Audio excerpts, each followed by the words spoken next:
La Guardia di Finanza di Palermo ha sequestrato oltre 106 kg di marijuana, disarticolando un'organizzazione criminale palermitana responsabile dell'intero ciclo produttivo e distributivo della droga sul mercato cittadino del capoluogo siciliano.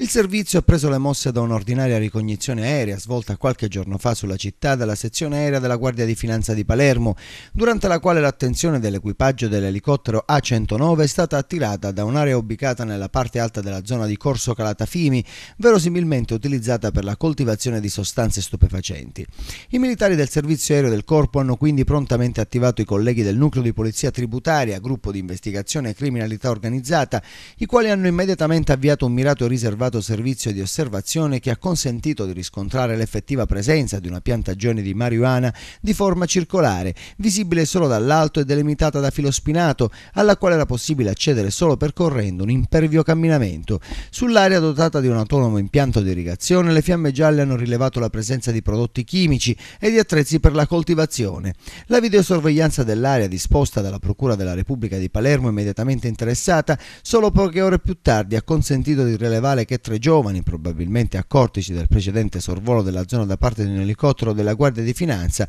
stavano rapidamente provvedendo alla rimozione e all'occultamento di alcune delle piante di marijuana coltivate. L'immediato blitz dei finanzieri sul posto ha portato al rintraccio nei diretti paraggi della piantagione di altri 2 soggetti sorpresi nel detenere piante di canapa indiana. Il controllo delle aree circostanti ha consentito poco dopo di rintracciare e identificare i giovani che poco prima erano stati videoripresi mentre trasportavano lo stupefacente. È spiantata l'area di coltivazione con recupero di 116 piante di marijuana di diversa grandezza. Le fiamme gialle hanno eseguito a Palermo numerose perquisizioni domiciliari e locali dei luoghi nella disponibilità dei soggetti coinvolti, rinvenendo e sequestrando nella zona riserva reale, parte alta di Corso Calatafimi, oltre 106 kg di marijuana, come detto, per la gran parte in stato di avanzata essiccazione e pronta per il confezionamento.